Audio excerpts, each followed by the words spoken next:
Dr. Abednego Kesho Mshahara pamoja na shehe wa BAKWATA, shehe wa mkoa. Leo ninayo furaha kubwa sana kushiriki katika shughuli hii ya mahafali ya vijana hawa ambao tangu nilipowaona asubuhi nimekuwa na uhakika kuwa hawa wanakwenda kufanya kitu kizuri, watapasi vizuri sana. Wakati mwingine tunakwenda kwenye mahafali lakini hujui hatima ya watu hao, na nimepata uhakika huo hasa baada ya kupitia shughuli mbalimbali kabla ya tukio hili la kuja katika ukumbi huu au viwanja hivi. Awali ya yote pia ni kupongeze sana, niungane na wengine wote waliopongeza juhudi za wenzetu hawa baba na mama Kaizerege za kuwekeza katika elimu, kitu ambacho si wote wanafanya hivi, na sisi wenye jicho zaidi unaweza ukaona hawajawekeza ili wapate faida, hasa unapoona miundombinu iliyowekezwa hapa ni kwa ajili ya kuienzi elimu. Mungu akaendelee kuwabariki sana ili ndoto mlionayo iweze kuendelea kutimia. Ndugu zangu, ninajua kwamba leo kutokana na hali ya hewa hatukuweza kwenda na muda wetu, lakini niwahakikishie kwamba sasa hivi tutakuwa tunaelekea kumaliza. Mnipe masikio kidogo ili tuweze kumaliza kwa pamoja. Nianze kwa kuwapongeza sana wazazi ambao mmeona ya kuwa ni muhimu kuwaleta watoto katika shule hizi zinazoendeshwa na taasisi ya Kaizerege na KEMUBOS, shule zenye uhakika wa hatima ya vijana wetu kwa ajili ya kulitumikia taifa, kutumikia jamii kwa jinsi Mungu atakavyo watuma. Nishukuru sana, na hapa ningependa kusema nishukuru sana wamama ambao daima mmekuwa mstari wa mbele katika kusindikiza juhudi ya mtoto katika elimu. Hata hapa nikisema wakina baba wasimame, tukubaliane wakina mama wako mstari wa mbele. Ni wababa wachache sana ambao wanafika katika shughuli kama hii. Nisisite kumpendelea ndugu yetu Tobias Andengeni. Ni wababa wachache kama yeye wanaofika kwenye mahafali, wanaoweza kufika kwenye mahafali. Mimi nakupongeza hadharani Kamishna Andengeni, kwani hata mimi mwenyewe mara nyingi nimekosa katika mahafali ya watoto wangu. Wakina baba, hebu tubadilike, tuwe na malezi jumuishi. Tumewaachia sana wazazi wa kike kwenda katika safari pamoja, safari za elimu pamoja na watoto wetu. Hebu malezi haya yakafanyike kwa pamoja ili tuweze kumtengeneza kijana au binti wa Kitanzania ambaye atakuwa faida katika jamii na katika taifa letu. Ndugu zangu, Leo katika hotuba au katika risala ya shule imeniomba kuwa balozi wa kuisemea taasisi hii ya Kaizerege na KEMEBOS. Mimi pamoja na wale tulioambatana nao, napenda kukuhakikishia mkurugenzi kwamba tuko tayari. Utakataje taasisi kama hii? Taasisi iliyo bora kama hii. Na kwanza nina hakika hatutakuwa tunamung'unya maneno, hasa kutokana na matokeo ya mwaka huu 2026 yatakavyokuwa mazuri. Hivyo tutaitangaza shule hii kwa kila mzazi ili walete watoto wao katika shule hii bora. Ndugu zangu, na hili ningetamani kwa sisi sote, wimbo wetu wa taifa wa Tanzania umekaa kama sala, kama maombi. Mungu ibariki Afrika. Tena katika kumwomba Mungu aibariki Afrika, sijui watunzi walikuwa wana kitu gani, hitaji lao kubwa. Ombi lao kwa Mungu ni hekima, umoja na amani. Hekima inapatikana kwa malezi ambayo sote baba na mama tukikaa, tukienda na watoto wetu tunawatengenezea hekima.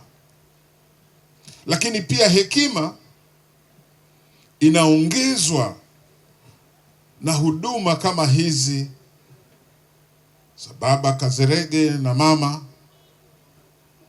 kuwafundisha watu elimu. Hivyo hekima ni kitu ambacho kinafundishwa, na jamii ina kila sababu ya kuwafundisha vijana hekima. Kwa hiyo tukiona matokeo yoyote ya sasa hivi kama kunakosekana hekima, basi kuna mahali sisi wazazi hatukufundisha sawa sawa. Lakini katika fungu hilo la kwanza linasema pia tunamwomba Mungu atuletee umoja katika Afrika. Tena hata katika Tanzania tunahitaji umoja. Na hapa katika taasisi hii nimeshangaa sana jinsi ambavyo dini mbalimbali. Leo niko na shehe ninayemkubali sana, shehe wa mkoa huu. Huu ndio umoja tunaotamani Tanzania. Sio kunyosheana vidole, sio kuweka kebehi kwa sababu ya dini. Tanzania Mungu ametuweka hivi kwa makusudi yake mwenyewe. Kwa makusudi yake mwenyewe, na tulio wengi tumerithi dini hizi. Hatuna sababu ya kunyosheana vidole. Kaizerege na KEMEBOS ninawapongeza kwamba shule hii inapokea watu wa dini mbalimbali, tena wote wanapata haki sawa. Huo ndio umoja tunaotaka katika nchi yetu. Tena nimesikia walimu wa dini zote wanaruhusiwa kuja kufundisha. Na ndugu zangu na mheshimiwa mwakilishi wa mkuu wa mkoa, tukubaliane, tunahitaji kujadili sana. Inawezekana elimu ya vitabu, elimu hizi zingine zote tumeshajipanga vizuri, lakini ni wakati sasa wa kuona mtu apewe elimu ya kumjua Mungu. Hilo ndio pungufu tulio nalo katika nchi hii. Heshima ambayo mtu akimjua Mungu hahitaji kusukumwa. Mungu anafanya yeye mwenyewe. Hicho ndio pungufu katika taifa letu. Watu wamjue Mungu kama vile ambavyo katiba ya jamhuri hii, wanapochaguliwa watu mbalimbali kwa nafasi mbalimbali wanaapa kwa ajili ya dini zao, basi tuwaone pia wakiyatenda sawasawa na viapo vyao. Mtu asibebe Korani au Biblia alafu baada ya kuapa hafanyi kile ambacho aliapa. Viongozi wa dini lazima tuwaone watu wa namna hiyo na kuzungumza nao ili tuwasaidie. Hii ni kwa ngazi zote. Tuone umoja huo. Ndio faida tulionayo Tanzania, kwamba watu wanajipambanua kwa dini zao. Basi tukitumia dini hizo hizo tunaweza tukaleta na kuyajenga maadili mema kwa taifa letu, ambayo sasa kuna mmomonyoko mkubwa ambao tunaushuhudia, mmomonyoko wa ajabu. Lakini tukitumia viongozi wa dini, mimi nina hakika tuna kila sababu ya mchango wetu kama viongozi wa dini kuweza kuijenga nchi yetu vizuri zaidi. Umoja huu licha ya dini, lakini pia makabila mbalimbali. Mimi nilipopata mwaliko huu nilishangaa, huyu ananijua wapi? Natoka huko mbali karibu na mpaka wa Zambia na Malawi. Leo nakuja kwenye mpaka huu wa Uganda na Tanzania. Hii ndio sifa ya Tanzania, umoja ambao hakuna ubaguzi. Hii ni tunu ambayo wengi wanaitafuta lakini hawana.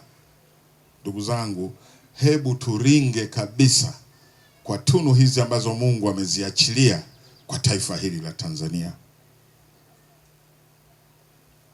Amani imetamkwa katika fungulie la kwanza la wimbo huu wa taifa. Amani. Wengine wanachukulia kirahisi sana, lakini sisi viongozi wa dini, amani ndio ile salamu. Kiona salamu alaikum, amani ni ile shalom.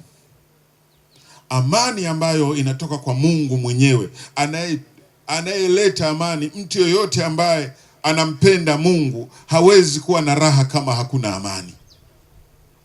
Tuombe amani kwa ajili ya taifa letu, tena amani ya kweli, lakini tuwakatae wale wanaovunja amani kwa makusudi, na tusiwaonee aibu. Tuwatie moyo wale wote wanaotafuta amani kwa juhudi yoyote. Amani, amani, amani ni kitu muhimu kwa nchi yetu, kwa jamii yetu, lakini pia kwa maendeleo yetu. Wahitimu, nimalize kwa kusema mshike sana elimu. Ninyi ndio mnamaliza elimu ya msingi kulingana na taratibu na mageuzi ya elimu katika nchi yetu. Nyie ndio mnamaliza elimu ya msingi. Kwa hiyo usifurahi sana, manake ndio unaanza. Na kwa kiwango ambacho mmetayarishwa, ambacho huenda ninyi hamna hakika, tuulizeni sisi. Endeleeni kuwashukuru sana wazazi wenu, wamewapeni msingi mzuri. Mzee Kaizerege na mama Kaizerege, Mungu awabariki sana. Mpaka nikawaambia Askofu Dr. Kesho Mshahara amekuwa akitusumbua sana. Sasa mimi nataka Bukoba kule ambako iko shule ya Kaizerege. Kumbe sasa ndio nimeona kwa macho yangu. Una haki ya kuringa na Kesho Mshahara. Hii ni elimu ya hali ya juu sana. Ninajua ujumbe niliofuatana nao wataungana nami kwamba heri tungejua miaka kadhaa iliyopita juu ya shule kama hii. tungewaelekeza wengi, ni shule nzuri. Sasa vijana wangu mnaohitimu, ninyi mnahitimu shule ya msingi, tusije tukawadanganya kwamba ndio nye graduates. Shule ndio mnakwenda kuanza shule sasa. Kwenye vyuo vikuu pale ndio mnakwenda kuanza shule. Shika sana elimu, kwa sababu huo ndio uzima wako. Mwandishi wa Mithali anasema shika sana elimu, huo ndio uzima wako. Msingi mliopata ni wa hali ya juu. Nimeshangaa sana tulipopita huko na huko, jinsi wanafunzi wanavyojieleza. Unajua kuna kitu ndani yao. Msiende kudanganywa mnapomaliza hapa. Nyinyi mfocus elimu iliyoko mbele yenu na future nzuri iliyoko mbele yenu.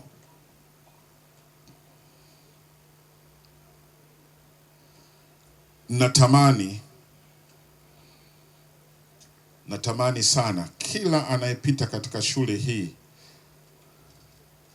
yenye kila kitu, kusiwe na mtu ambaye hatafanya vizuri katika elimu. Na kama alivyosema Baba Askofu Dr. Kesho Mshahara, sisi sote tulioko huku tutaungana nanyi kuwaombea mafanikio mazuri na makubwa,